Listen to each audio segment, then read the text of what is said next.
we're going to be working with conflict and how to move from rupture to repair tonight, and it is helpful if you have a conflict in your mind. So I would like you right now to think about a stuck conflict, one that you keep having over and over again with the kid in your life. Everyone have one? All right, now is also a chance to get to know your neighbor or anyone at your table. In 3 sentences, please, get it off your chest. What is the conflict? Tell a table mate.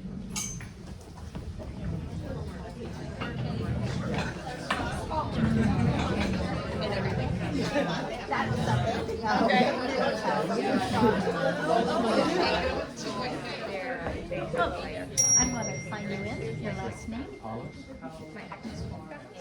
right, and we've had some more people arriving, so that was really lovely that we let other people ease in.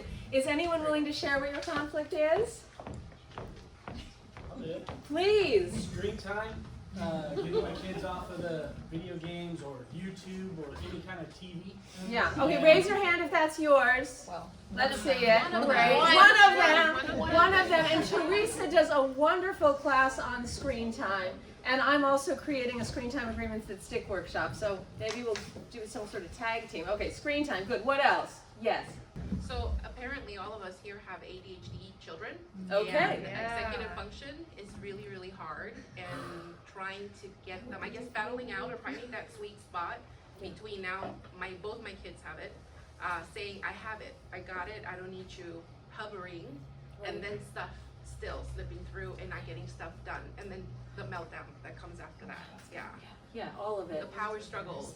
Navigating it. Yeah. Yes. All right, so thinking about this stuck conflict, how many of you, when you're in that conflict with the young person in your life, how many of you feel like you're a police officer? Oh my gosh, sometimes, yeah. Okay, how many of you feel like you were a pushover? Yeah. Okay, how many of you feel like you're both Yeah. on the same day? Yeah. Yeah. Within 1 hour.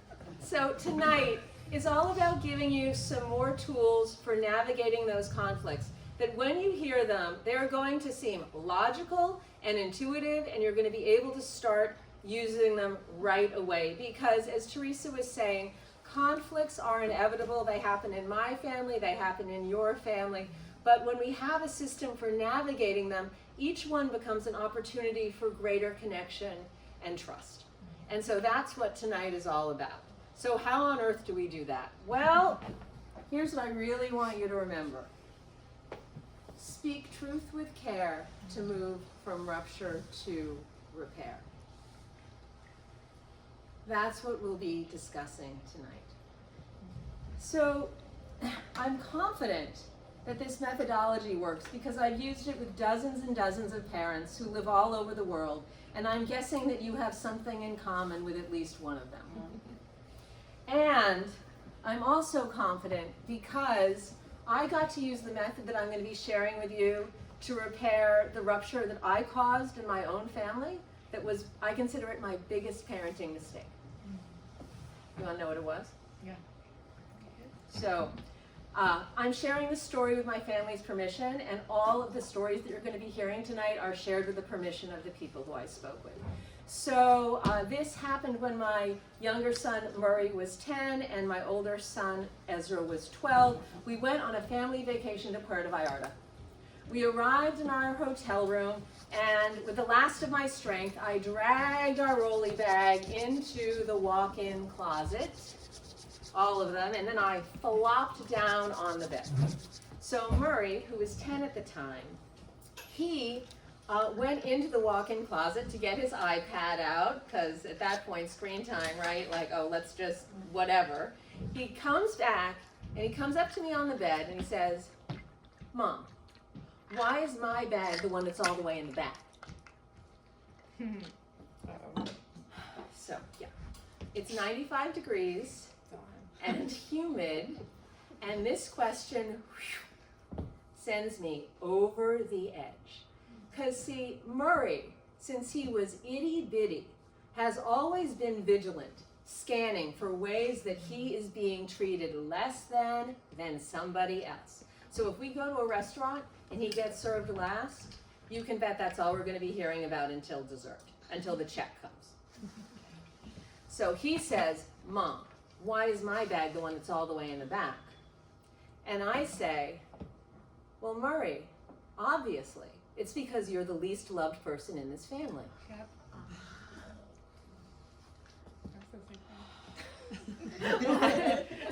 That's a regular Tuesday? I have 4 kids, so each one of them will probably be some personality. Yeah. Okay. Obviously. Yeah. So he starts to solve. And, at this point you might be thinking, Lisa, why are you the one up here doing this class and why aren't you attending it? Okay, so, maybe you've had more extreme situations. Your kids have done more extreme things. You've said more extreme things. This is a no judgment zone. All conflicts are welcome here. And I'm no different than you. But it's the method that I use to repair that rupture that is what is different and transformative. So, I wanted to find some terms. I think of the conflict as the fight itself and the rupture that happens if it keeps happening and it never gets repaired. And you can see that in the story I shared, right? Like it had been building up for a long time and then I've been absorbing and then I just exploded with it. So big picture in terms of how can we turn these conflicts into dilemmas that we all want to solve together in the family and collaborate. So here's the big picture. We want to, people say, oh, okay, what we need to do, let's make some new rules. Yeah, so forging new agreements is absolutely part of what we're going to be doing, but it's the last thing we do, not the first, because if there isn't trust, the rules aren't going to stick. So we actually start by mapping the gap between what our vision is for our family and what the reality is. What are the conflicts that are getting in the way of that? And we've already started inventorying what some of the conflicts that you have are. Okay, so once we've mapped the gap, then it's time to solidify a conflict navigation system. So all of us have one of these. It's just we're not always so clear about what it is or where we got it from. A lot of times we got it from our parents, or we got it because we were reacting against what our parents did. So tonight is about giving you a new one to try out and to see how that one goes. Then typically when I work with families, what we discover is there are a couple of conflicts that just keep happening. And it's actually the parents that are fueling these conflicts because they have an inner conflict that is driving what is going on. And so we integrate with that inner conflict. And from that point on, typically what happens is the parents are able to start seeing the role that they've been playing in what's going on, and now we're ready to repair the rupture. And from there, forging new agreements is actually very simple. It goes very quickly. So I want us to work, so tonight we're going to work with some real life families. You're going to get to hear them and the conflicts that they have around chores and math homework. Anyone? Okay, and so this is a family named Brandy is the mother, and her 14-year-old son is named Lennon. And so this is me, and this is Brandy. And so so the conflict she's dealing with is about dishes. Lennon has not been doing the dishes and the chores, and she's nagging him all the time, and as if that's not bad enough. And then when he does do the chores, I feel like it's not completely done, and if he's doing it real quick just to go back to play the game or go back to watching TV or whatever he was doing. Relatable? Yeah, me too. I have that t-shirt. Okay, so when we mapped the gap, I checked in with her about what her vision for the family is, because we want to make sure as we navigate this conflict that everything we're doing is moving in the direction of what that vision is. And so it's a really good way to check, are we on course here? Is this going well? And so part of that is also what her son and the rest of her kids, she has 5 kids, what everyone wants for themselves and in relationship with her and their father. And so I asked her what her son wants for himself, and what happened next was it was interesting. And so what you're going to get to hear now is what she actually wants for the family. So let's listen to that. What does your son want in relationship with you? I've never asked him, so I'm I mean, I can, Do you want to ask him? yeah. Lennon, Yes. can you come here, please? I'm curious, do you want to hear what your mom shared about what she wants in relationship with you and what she wants for you in your life? Would you like to hear that from her? Sure. Yeah, basically that I like how you worded everything, just an ongoing connection. I'm continuous resource here for you, and that I'm always going to be a safe space for you. And I also want to make sure that as you grow up, you have these life skills that are necessary as an adult, so you're not struggling when you're out on your own, and to know that we will always be here no matter what. I would also add that your mom also wants to more great talks, and that you're also in touch with choice. That you know when you're making a choice that you have freedom to make choice, that you have a real sense of freedom to make choices. That was also something she said that she really wants for you in your life. Did that capture it? Yes. Okay, so let's pause here for a moment. I'm guessing many of the things that Brandy shared she wants for her family are also things that you want for your family.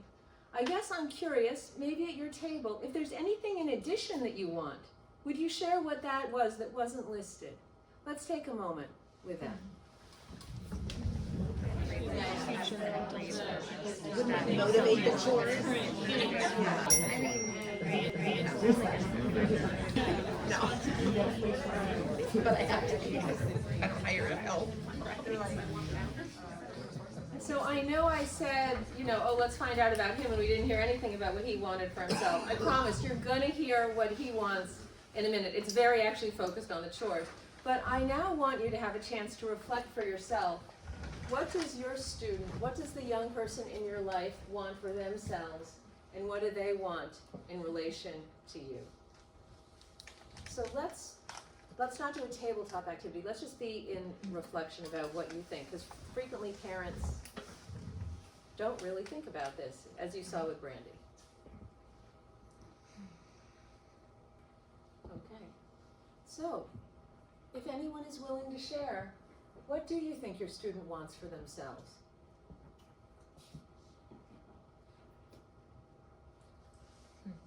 To do what they want. Power and choice, right? We can all relate. All of us want to do what we want, don't we? Does anyone not relate to wanting to do that? Yeah, power and choice. Good. What else does your student want, do you think? I think they want to be heard. Yeah. And we all want to be heard too, don't we? Yeah. And of course our students want to be heard. Okay, now what do you think they want in relation to you? Validation. Mm-hmm. That you see them. Yeah. My daughters recently shared that they don't feel they get enough one-on-one time with me because I'm the caregiver. My husband works, and so I'm usually divided between both of them, and they're very polar opposite. So in my mind, I'm doing a good job by carving quite a bit of time out of my life, right, for them. So for me, it was a little bit shocking when both of them individually said, you know what, we good. I want time with you without her. And I thought, well, we're here to share. Like, there's only one parent, right? Right. But I don't know, it took me back. So I was like, okay, let me pedal back a little bit and let me sit with it because it's uncomfortable, right? It hurt a little bit. Well, You know, yeah, like, I because think you of want to the be way- seen too, don't Yes, you? That you correct. sacrificed Yes, so a lot. much to be, you're doing, and now that you're still getting this? Yes, yeah, but I guess one-on-one time, They want one-on-one time. focused So time. it's a particular kind of connection that they want with you, and they're attached to the idea that it's one-on-one connection as opposed to collective connection. That's really interesting to pay attention to. Okay, beautiful.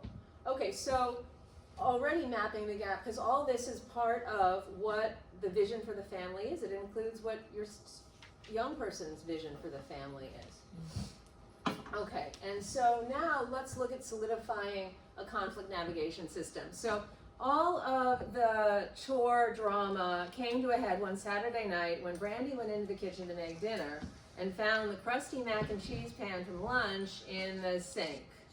And where was Lennon? Watching a video game. Okay, so I'm going to share the conflict navigation system with you. But before I do, there are two concepts that are really helpful to understand so you can figure out like how and why it works. So the first concept is the difference between strategies and needs. Okay, so as hard as it might be to believe, given all of the strife and warfare and everything happening in this world, all of us as human beings, we all have a tremendous amount in common. We all have needs. Okay, some of those needs are physical, air, food, water. Some are for freedom, choice, autonomy, power. All of us have those needs. It's just in terms of what's getting prioritized. When you have a 4th to 12th grader, it's typically those needs are getting prioritized, sometimes at the expense of other needs for them. Okay. We also have needs for connection, belonging, to be heard, to be understood, as you were talking about. And we have needs for meaning, learning, and contribution.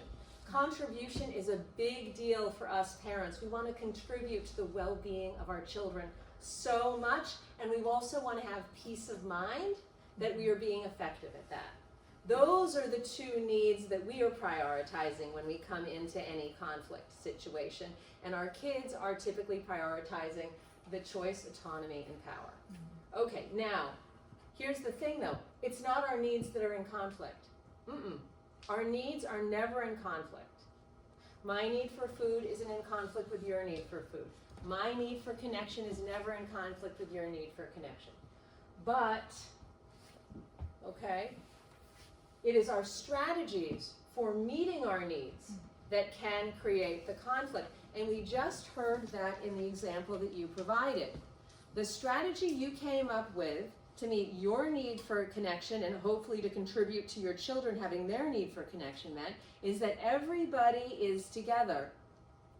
But their strategy is different. They want one-on-one time. The issue isn't the need for connection. The issue is the strategy for meeting it. So if we are going to figure out how to come up with a peaceful solution, we're going to need to somehow let go of the strategy and connect around the needs. Put all the needs on the table and co-create a new strategy that works better for everybody. And that is what this method that you're going to learn does. It's a structure for that. So let's see how it plays out with Brandy and the crusty mac and cheese pan. All right, Brandy has needs for support, effectiveness, ease, and peace of mind. Right? She wants to make dinner. She wants to be effective at it. She doesn't want to have to struggle. It's terrible to have trying to cook dinner and have a sink full of stuff. Right? She wants support and she wants peace of mind because she wants to know that when Lennon goes out into the world on his own, he can take care of himself. And with this situation happening, she is scared that that is not happening. Okay. The strategy that she came up with to meet all those needs is to have her son do the dishes before she cooks dinner. All those needs packed into that one strategy. It's a lot. A lot's riding on these dishes, huh? Okay, she is attached to this strategy like a barnacle stuck to a boat. Okay, and I would be too. I would be too. Now, Lennon, he's got needs too, and they're actually in common with hers. He has needs for support, and he has needs for ease, and a need for choice. He is stuck to that. He's got a strategy, play a video game. He is attached to that strategy, like a barnacle stuck to a boat. And now they are tugging at each other's strategies, tugging at each other's barnacles. And all the energy is going into that, right? And so what can we do? What can we do for this to have a peaceful outcome? Okay, so that we can move from a conflict where here's this problem, we can't even see each other, but we're actually to a dilemma where, oh, let's roll up our sleeves and solve this problem together. How are we going to do that? Well, one of us is going to need to release our barnacle. Easier said than done, right? Particularly, I'm guessing you're identifying with Brandy, the mom, and you're thinking she is so in the right and her son is so in the wrong. So this brings me to the second concept that is helpful for understanding what I'm going to share with you. We need to get to the field. What do I mean by that? Okay, so there was a Sufi mystic and poet named Rumi, and he wrote a poem that says, out beyond ideas of wrongdoing and right doing, there is a field. I'll meet you there. So, I want to invite all of us for the next half hour, let's all go to the field. This is where we see the world very differently than we are used to seeing it. There is no good in this field, and there is no bad. There is no right, and there is no wrong. This is a lot to ask of people because we're so used to labeling things in this way. It can feel, to stop doing that can feel awkward and uncomfortable and reckless. Let's see what happens when we do it. Okay, that's my ask of you. Okay, so with that, these are the 4 C's of conflict prevention and repair, and we're going to speak truth with care throughout. So the first C is we create space. How do we do that without making the conflict worse? Because if we're critical and judgmental, things are going to escalate, and we're certainly not going to be preventing or repairing anything, right? The second C is to connect with self. This is where you get yourself to the field. How are we going to do that? We're going to do it with empathy. Once you are in the field, you can invite your young person to join you in the field. You're going to connect with your young person, connect with others. How are you going to do that? Empathy. And then when everyone's in the field together, that's when we are going to co-create a new strategy that works better for everybody. So creating space without making the situation worse. And also without swallowing your feelings, because, oh, stay calm. I think being calm is overrated. I want us to be in touch with what is actually going on for us and being real. I mean, I'm not talking about like, let's fly off the handle. But I think there's a lot of, oh, we gotta be really calm here. And I think that's like this white knuckle situation that reads as super phony. Your anger is leaking out all over. It's very confusing. So what can you say? What could Brandy say in this moment that is true to her experience but isn't going to make the conflict worse? Well, it's hard for me to see the dishes like that. I need a moment. It's hard for me. I love that. It's hard for me. That is totally accurate. This is hard for me. What's happening now is hard for me. What you're saying is hard for me. I'm having a hard time. Hard, hard, hard. That's how I like to create space. And so the amount of time in a perfect world is as much space as you need to get to the field. And when we're first starting to use this methodology, let's get real, this is aspirational. In all likelihood, the conflict's going to happen, and you're going to muddle along as best you can, and you're going to come back, circle back, and address it later, which is what Brandy and Lennon and I did when we had our conversation. You can always repair things. That's the beauty of this. Okay. So my friend and teacher, Mickey, and much of this work is based on what she shares. Her name's Mickey Cashton. She says that when we're learning something like this and it's new, typically we're first going to do it after the conflict's happened. And then when we get better at it, we're actually going to do it to prevent the conflict from happening in the first place. And then when we're really familiar with it, we can actually do it in the moment. So, having created the space, connect with self. There are a few steps to this, but it's all about empathy. So empathy is us speaking truth with care to ourselves about the feelings we have and the needs we have that we're so concerned are not going to be met, which is why we got so attached to that strategy. And typically, once we have really acknowledged that for ourselves, we are in the field and we're feeling much looser. So we can do this exercise. So it's empathy is feelings and needs, and we can give ourselves empathy, and we can receive empathy from others. And this is what I think it would be really helpful if Brandy had some empathy from someone else, because the more tired and upset we are, the harder it is to have that compassion for ourselves. It takes some energy to do that. And so she has a husband, perhaps her husband could give her some empathy. Not everyone has a partner. So then it's to have an empathy buddy, a trusted friend, where you're like, oh, this happened. And they do what you're going to have a chance to practice doing tonight. And so you can give empathy to each other. Maybe you'll leave here tonight and exchange some phone numbers with people. That would be, or text, that happened, you know, and you'll be able to do this for each other. Okay, so this second C, I like to do it in 3 chunks. So I like to start by identifying the strategy that I am attached to, because that helps me focus on what specifically I need empathy for. You know, it's like, oh my God, we have so many conflicts. There's so much going on. Okay, let's make our task more manageable. Let's focus on this one, okay? And what is the specific strategy? So, what strategy is Brandy attached to? Are you thinking it in your brain, what strategy it is? Okay, here's the answer. To have her son do the dishes before she makes dinner. Was that what you were thinking? Mm-hmm. Great, you got it. That's the strategy piece. Okay, good. Now, feelings. Empathy is feelings and needs. What feelings is she experiencing when she sees that has not happened? When her strategy has not happened, what feelings? These are the big 4. We don't need to be fancy with feelings. These are the big 4. Which of these do you think she's feeling? All of them. Angry. Oh, you think all of them. Okay, great. All of them. Okay. What do you think she's feeling guilty about? That her son didn't get the message. Oh, she wasn't effective. Okay, I'll buy that. Okay.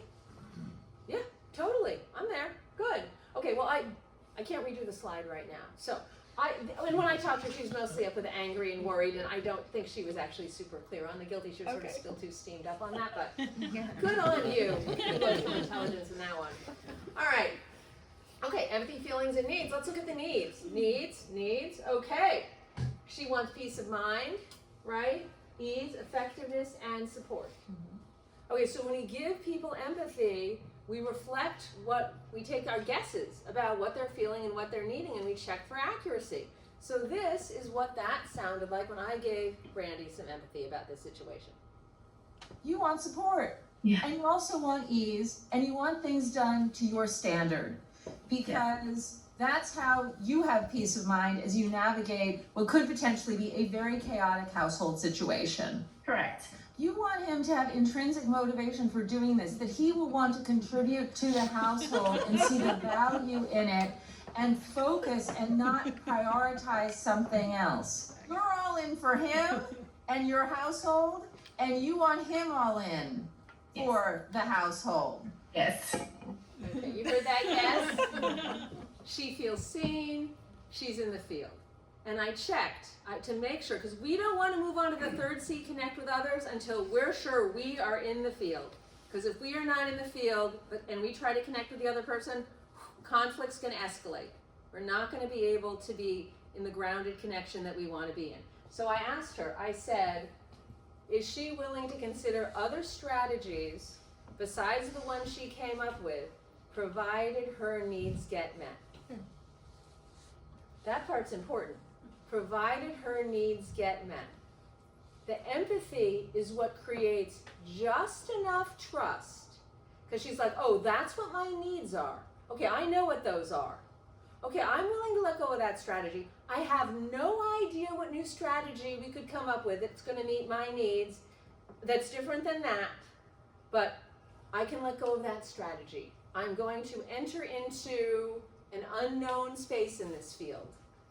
Okay, but she's ready to release that strategy. Okay, so now we're ready to check in with Lennon, connect with others. And here's what that sounded like, and you're going to get to hear what's important to him now.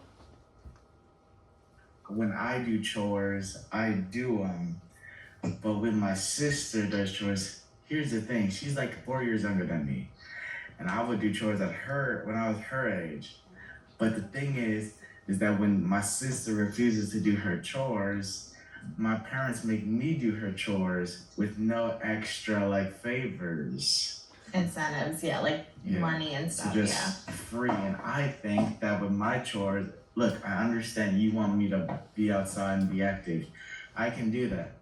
But if I do the chores and play, let's say, basketball a lot, then I feel like I could play my game for a while. You talk about video games, because that's what we use a lot as incentive, is video games, and because I require him to go outside for a specific amount of time to get physical activity, but it's always a struggle.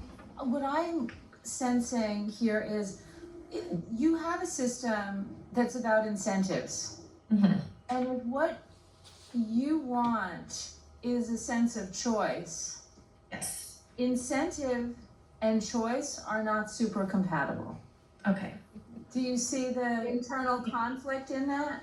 Oh, absolutely. Like, I guess I've never really thought about it that way, but now that you put it, that there absolutely will be a conflict with that. Because if you're not getting the incentives, you're not going to do it. Yeah, and you were like 2 weeks late to pay me my $10 a Okay. week. 2 weeks late. Okay, I know. Okay. The plot thickens. Nice. Do you live here? And do you see how important it is to map the gap to know what's important? Because if what she wants is choice, she is working against herself. If what she wants from him is choice, she's discovered she's working against herself. And she got rid of that incentive right then and there. So then it was time to forge some new agreements. And it happened very quickly. It turns out that Lennon is happy to do the dishes, provided someone actually, when the person who brought the mac and cheese into the sink, actually fills it with water so it's soaking and it's not super hard to scrub off. He's happy to put the clothes away. He's happy to take care of his younger siblings. He is not willing to mow the lawn unless someone sharpens the blades on the lawnmower. This seems pretty reasonable, doesn't it? Brandy was ready to send him to a psychiatrist before we started to work together because she was so alarmed by his actions. But everything here is making a lot of coherent sense, isn't it? In terms of why he's doing what he's doing? Yeah, so let's listen to, yes, please.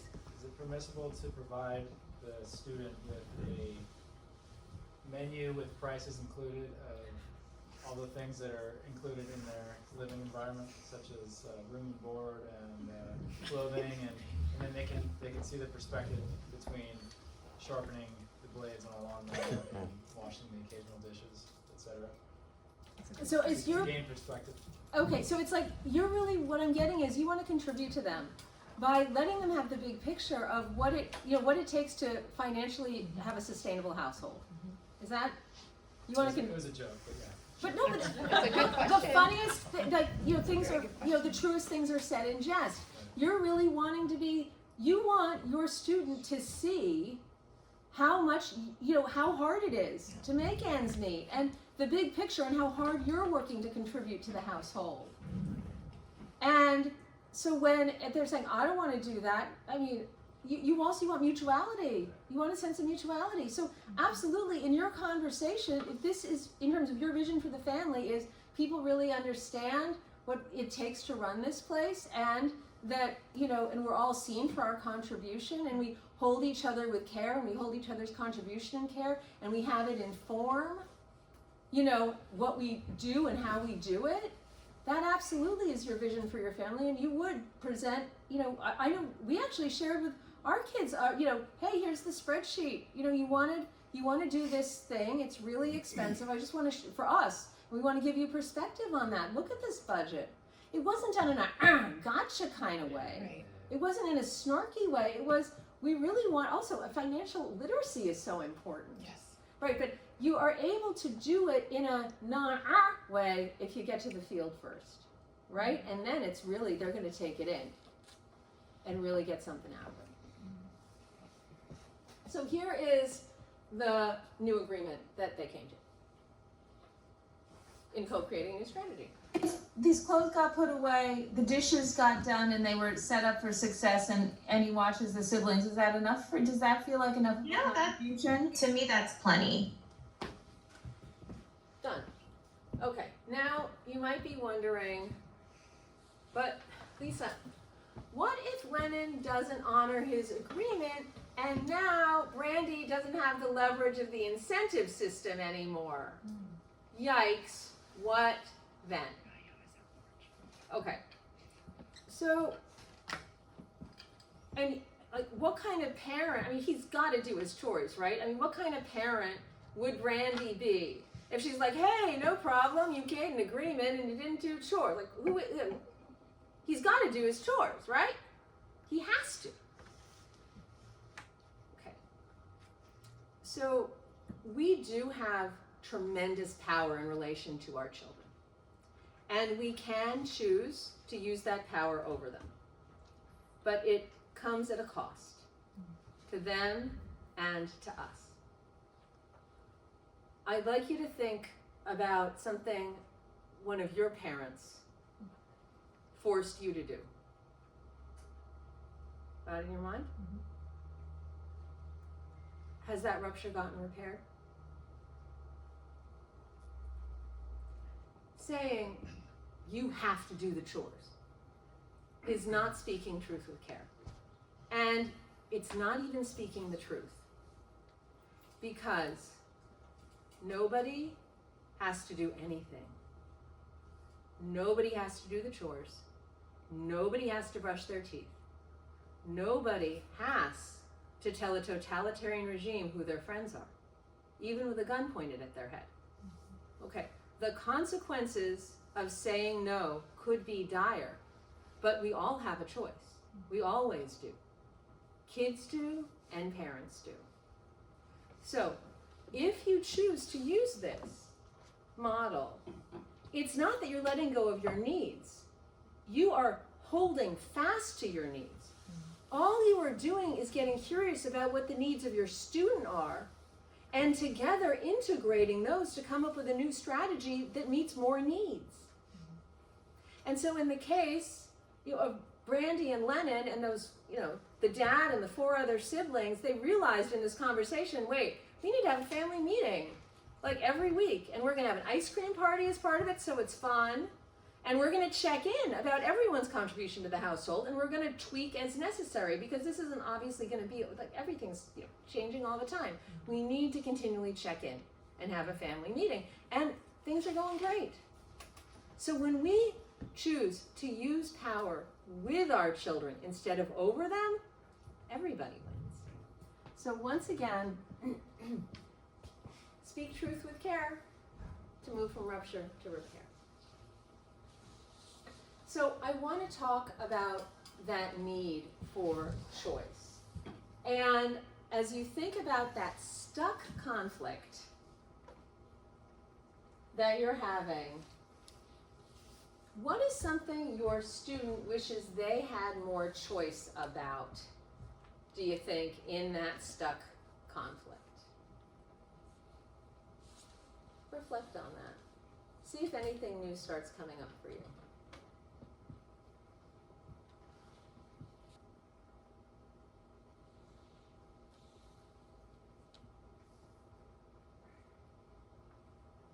Has anything occurred to you? Are you seeing it differently? Were you in touch with it already? Yeah, okay. So the trick is here, how do we have their need for choice met while our need for peace of mind is met? That's typically what we're trying to navigate. Okay, good. So let's do another. Let's hear another one. This one's about math. We're going to stick with Brandy and Lennon. We got a good thing going here with them. You know them already. Okay, so Lennon has fallen behind in algebra, and Brandy wants him to learn it on his own. And there are some videos that he could watch to teach himself to catch up. And so she wants him to learn it on his own and do that. He is not doing that. No, he's not doing that. And she, because this was before we had the conversation, she's taking his PlayStation away from him. Okay, so now you're going to do just a little more work than you did the last time. Everyone, what strategy is Brandy attached to? Consequences. Using consequences to. She's attached to using the consequences. What specific strategy is she attached to as it relates to math? Independence. He learns it on his own independently. Beautiful. Exactly. Having Lennon watch algebra videos on his own. Yep, you got that right. Good. And how does she feel when she imagines that strategy not happening? Worried. Really worried. Really, really worried. You're hopping on the guilty bandwagon. Yeah, she's got a lot of it. Right on. Yeah. So do I. Right on. All right, and what needs does that strategy need? She's gonna contribute to him, she's gonna have peace of mind, she's gonna be effective, he's gonna, oh, he just watched those videos. Wow. He's gonna catch up. Okay. So, what strategy is Lennon attached to? What's his response again? What action is he taking or not taking? He won't do it, right? You got it. He's not doing it. The strategy he's attached to is he wants help, right? That's the strategy he's attached to. See the trick we've got to do here? We look at what is the action? That's the strategy. And then we're like, what needs does it need? So his strategy, having his mom teach him math. That's his strategy. I want my mom to teach me math. All right. And his needs, his feelings, he's angry, he's worried, I think he's sad. I don't know if he feels so guilty. I wasn't really picking up on that from him. Okay. And what needs does that strategy need? Gets to be in choice, if his mom helps him, she gets support, trust, connection. There's a sense of power too, because she's right there, she'd be helping him. So he'd feel like, he wouldn't be lost, I don't know what's going on. Like sense of taking charge of his learning, but with support. So in connecting with self, I connected with him first on this. And what you're going to hear, I said this is, once you understand that strategy versus need thing, all of a sudden everything just starts flowing very naturally. So you're going to just see us go through this to this one to this one. It's just going to zoop. Okay. When my mom explains math to me, I understand it. But those videos that I'm supposed to understand it from, I do not understand it. The online videos, you're having a very hard time learning. Yeah. And Not working. my dad, I told him, and I told him about a gap year, and I said, hey, when I'm 18, before I go to college, I could do a gap year to play overseas for Europe.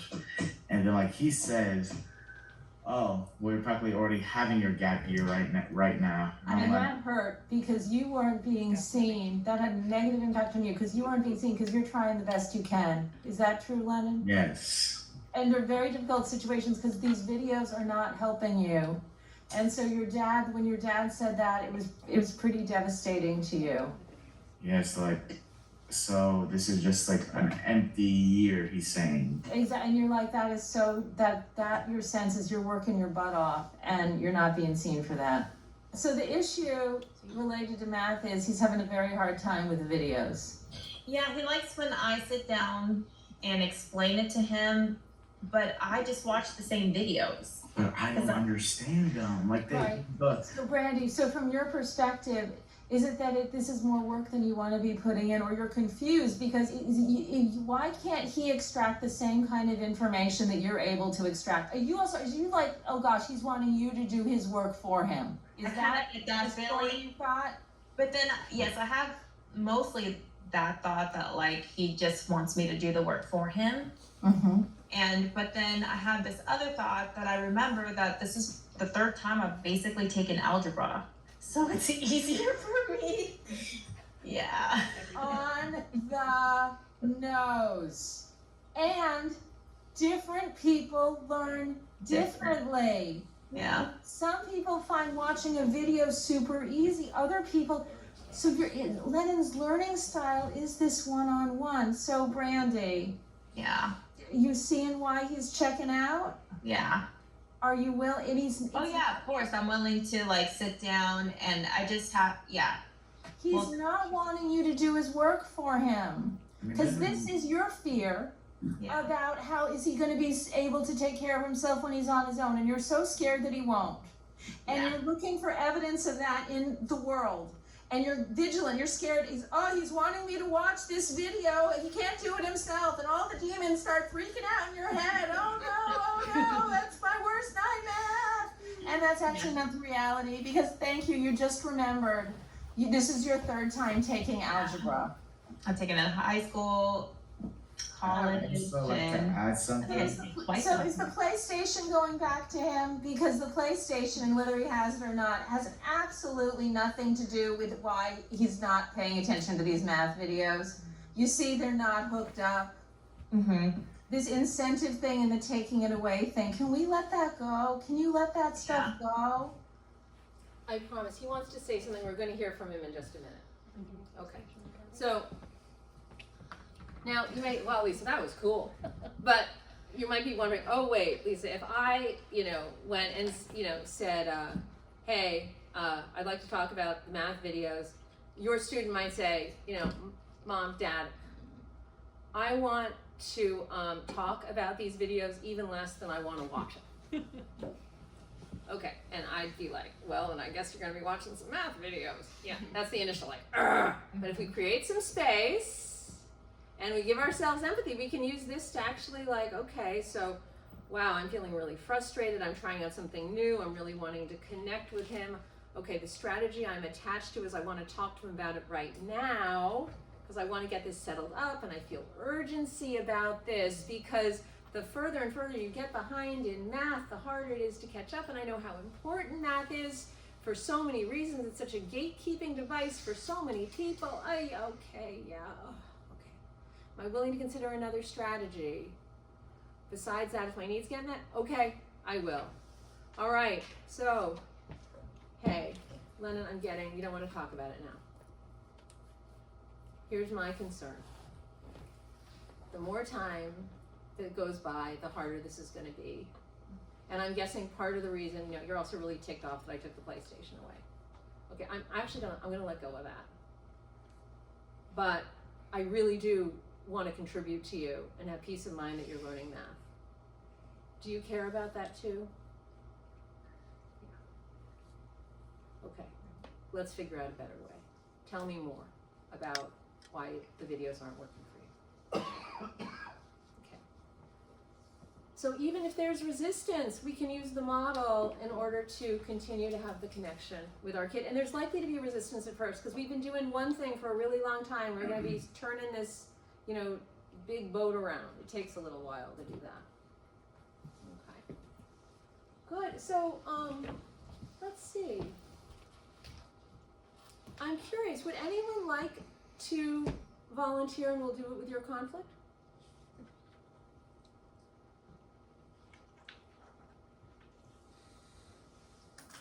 How about this instead? How about working at tables? Let's do it and you can ask questions then if you get stuck about something, okay? So, for a start, space got created. You signed up for this class. Your young person isn't even here. Okay. So the connecting with self piece. So what strategy are you attached to? Would you tell your table mates what strategy you're attached to? Okay.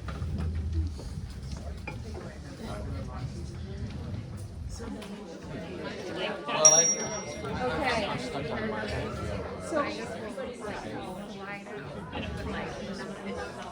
I want to check in with you about how it's going. Do you have any questions as a result of what you've been talking about at your table? Do you want any? Yes. So for my kids, when I try to connect with them and ask them primarily my older daughter, what do you want from this? What are your needs and feelings? A lot of times they just, I don't know. And I understand it's hard for her to maybe identify those things, but then we try to, my husband and I go back and forth, what about this, what about that? And then she sometimes gets more frustrated. Yes. So it's like, how do we help them? Good, let's do it. That? So what is the issue? What's the conflict? Just choose one. Staying out later with her friends. She wants to stay out later with her friends. So she's attached to the strategy of staying out later. And what time do you want her home? 9:30. You want her home at 9:30, and when does she want to come home? When everybody else, like 11. At 11. Okay, good. And tell me what you want her to come home at 9:30. Because what are you concerned happens if she stays out till 11? I have to go pick her up, and that's late. It's really late. Yeah. It's really late. So the reason you want her home for 9:30, it's actually not like an issue of like, oh gosh, is she going to be safe? The issue is you want to get to bed early. You need rest. The need that she is meeting with the strategy she's attached to is rest and ease. Okay. Are you willing to consider another strategy besides her coming home at 9:30, provided your needs for rest and ease get met? Beautiful. Her strategy she's attached to is she wants to stay out until 11 o'clock at night. And what needs is she meeting? What needs her enjoyment? Socialization. Connection! Yeah. Connection! She's meeting her need for connection. Huge. It's a huge need for connection. She wants as much of it as possible. Why? She's in flow. Why would she come home at 9:30? Everyone else, she's also going to miss out on something. She wants to belong, and she's going to be having to come home. Okay, so. Hey, and what's her name? Gabby. Hey, Gabby. Could we talk about what's been going on with Saturday nights? When you going out? Okay, I'm totally getting why you'd want to stay out till 11. And I'm wondering, and it's really frustrating, we're yanking you home and you're having a great time. And I'm wondering, so the deal with us is we really need rest. We really need our rest, because otherwise we're going to be cranky and I'm going to make you pay. So we've got a problem. And I'm wondering, do you have any ideas about how we could solve this problem? How could you either get home safely, or I don't know, could you spend the night somewhere? What do you think? Well, yeah, I'm sure she's a yes. But what do you feel about What do it, I feel Mom? about that? It depends on where she would spend the night. Yeah. Absolutely. Right way. Exactly. So, okay. So here's the deal. Here's my proposal to you, Gabby. We discuss where you're spending the night and how you're getting there. And we come to an agreement about that. Does that work for you, Gabby? Yes. Okay. And Mom, does that work for you? Yes. Okay.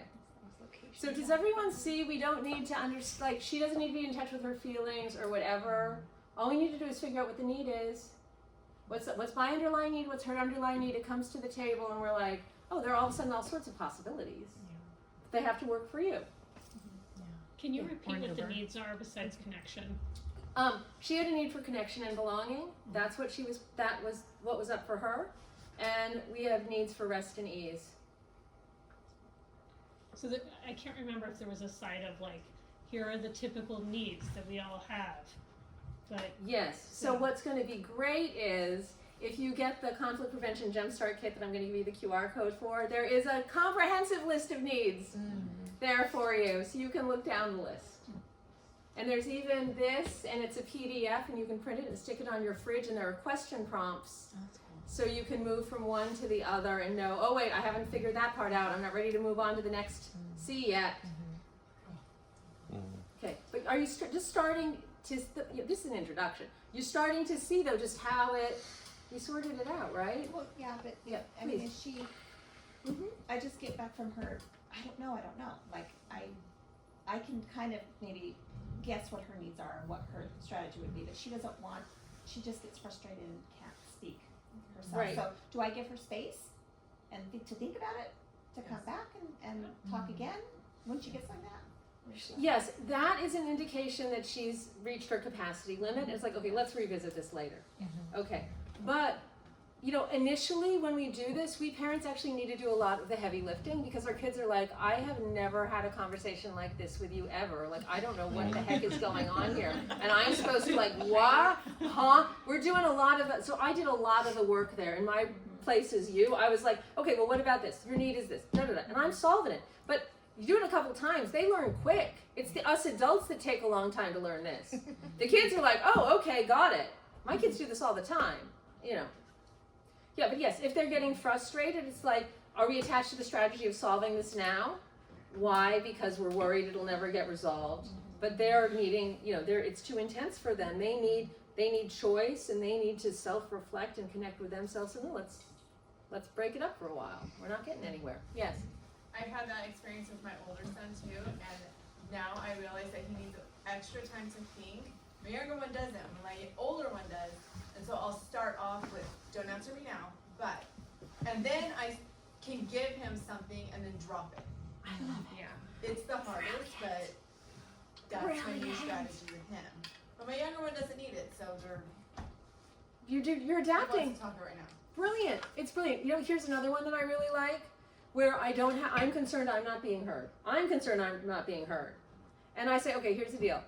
I'm going to tell you what my perspective is, and I want you to repeat back what you hear.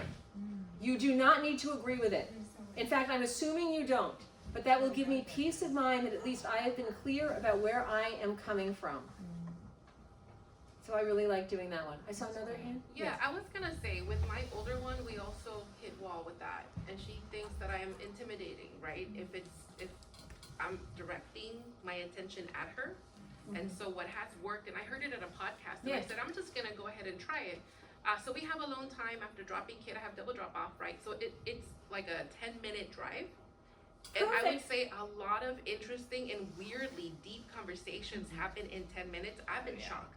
Exactly, it's you're not direct eye contact. Exactly, and she's over here, and I'm like, what happened with whatever, and all of a sudden she's like, you know what, Mom, I wanted to talk to you about it, and I'm just like, wow, okay, this is happening, and I'm just like, oh, yeah, Exactly. Right. yeah, like, right, because it's so hard. Exactly. And like her daughter, mine closes off, and she's like, I don't know, I just want you to not talk anymore. Right. She's So clear then about where that do you stuff. how do you move forward when you're just like, I'm pouring my heart out here, kid, like, meet me halfway, and she's like, I'm not interested. Right, so if we're attached to the strategy of them meeting us halfway, we are going to probably not get that strategy. What we really want is, we have a need to actually connect and to be heard, and you figured it out. You don't make eye contact, and you're in a car. It's the weirdest thing for me, because I'm not like that. You're not But- like that at all. Yeah, no, You're it's not like that at all. very- But yeah. you're stretching to do it, and it's working. Yes. You're not compromising. I want to be clear, none of us wants to compromise, because if we compromise, we're going to make them pay.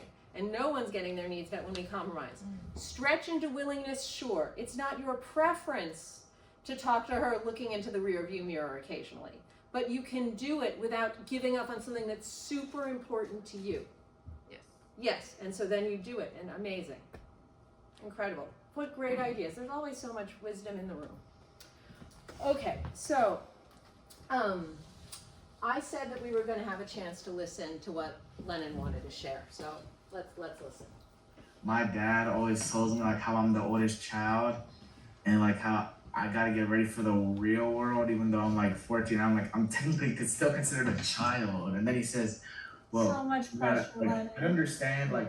I understand he wants me to think about my future so I don't do anything bad, but But I I feel think like I should that's dad's fear of wanting to make sure that you're able to like make your decisions and like that you are gonna be prepared for like the real world. Right, but he's like, it's so much pressure on Lennon, and he's I know, and now that we had this meeting, I'm like, oh my gosh, I didn't realize how much he's internalizing a lot of like our anxieties about him.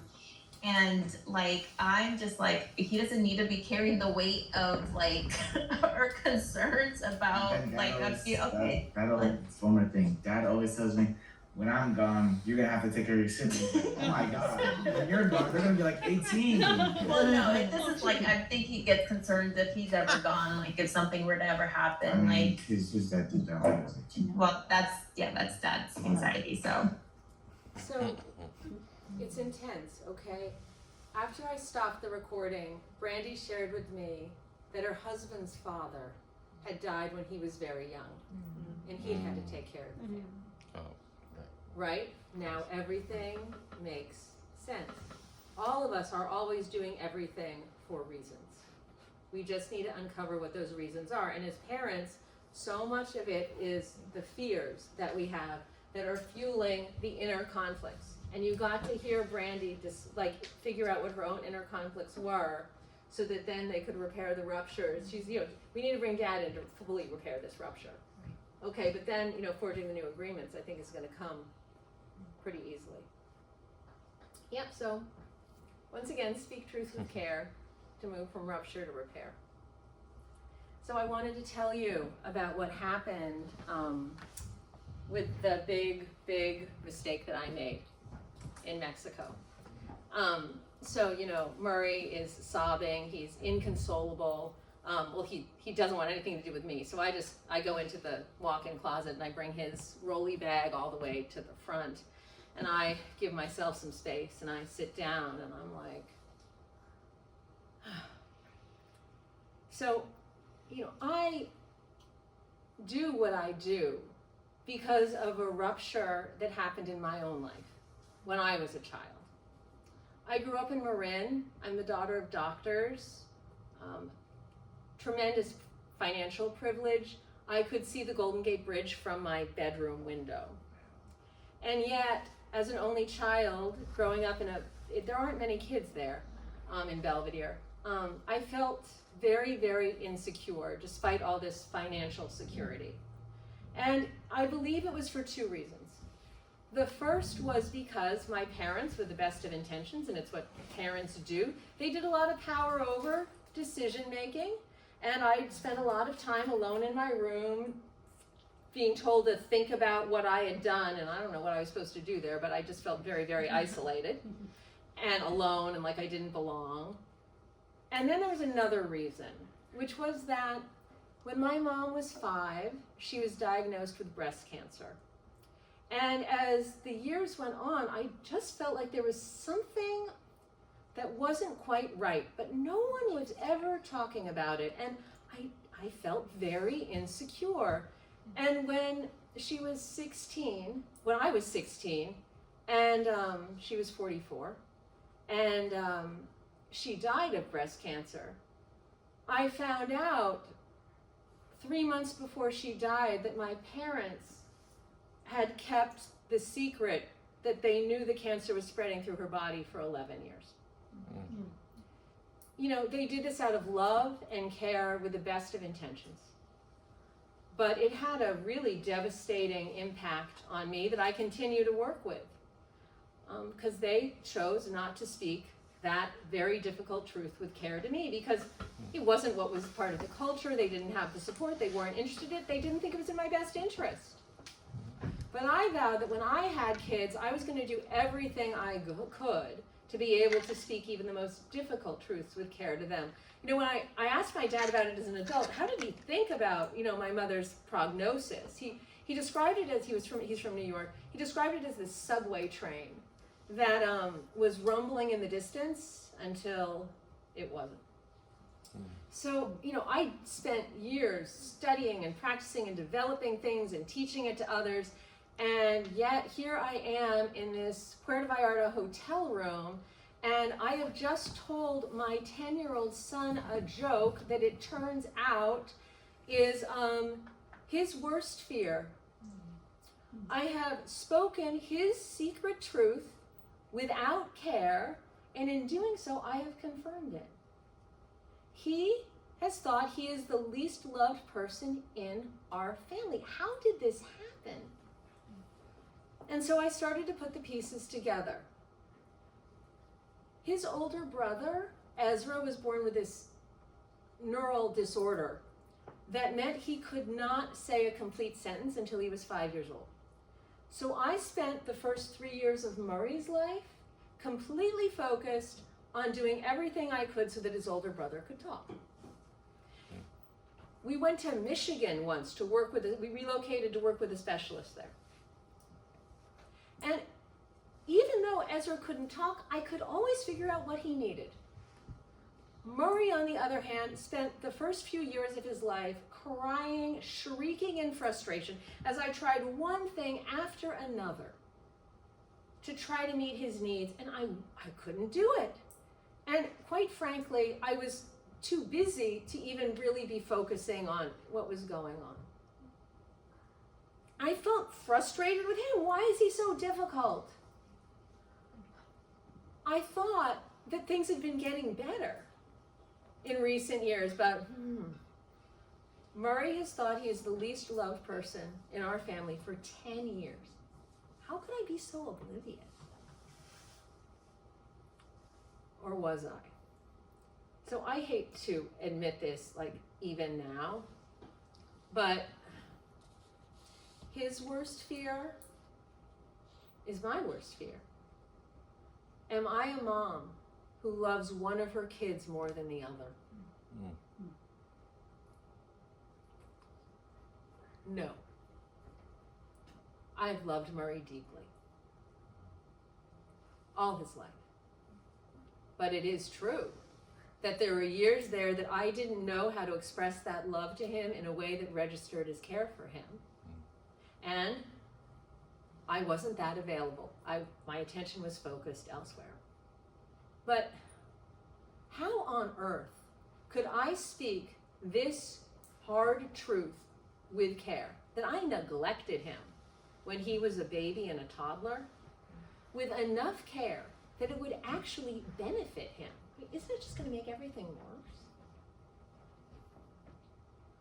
But, then I realized that if I don't figure out some way to do this, the need to speak these difficult truths with care, that is like that subway train rumbling in the distance that is now thundering in my ears. I will be repeating the same mistake that my parents made in not speaking that difficult truth with care about my mother's cancer prognosis to me, probably because they couldn't face the truth of it themselves. So, I decided to get some help with it. I created some space because I knew I needed support. I told Murray that this was a very serious issue and that I needed to do some work on it, and I would when we got back from our trip. And then I got the support that I needed. And then it was time to connect with him. And I wrote him a letter. And this is what it said. Dear Murray, although it's not true for me, I can understand why you would believe that you are the least loved person in this family. There were years when you were little that I did not know how to be in flow with you and meet your needs in a way that registered as care. I can see that that would create a wound that would take a long time to heal. I regret what I said in Mexico. I so wanted us to have this wound healed and have it behind us, that I didn't think about the impact on you. He read the letter. He started to cry. I started to cry. He gave me a hug, and he put the letter on his bookshelf. And he hasn't complained about being served last at a restaurant ever since. Yeah, right. So, are you speaking truth with care to yourself and your family? I invite you, when you go home tonight, to take one of these conflicts and play around with what strategy am I attached to, and do all of this. What strategy are you attached to? Connect with yourself, all of this. And I work also privately with parents, if you're interested in that. Shameless plug there. And if you'd like that conflict prevention jumpstart kit, which includes that PDF, and it also includes a 30-minute free strategy session with me. It has been a real delight and joy to be here with you. Thank you so much for your vulnerable sharing about the challenges in your life. May you continue this journey of speaking truth with care when you go home, and may it serve you and your children and future generations.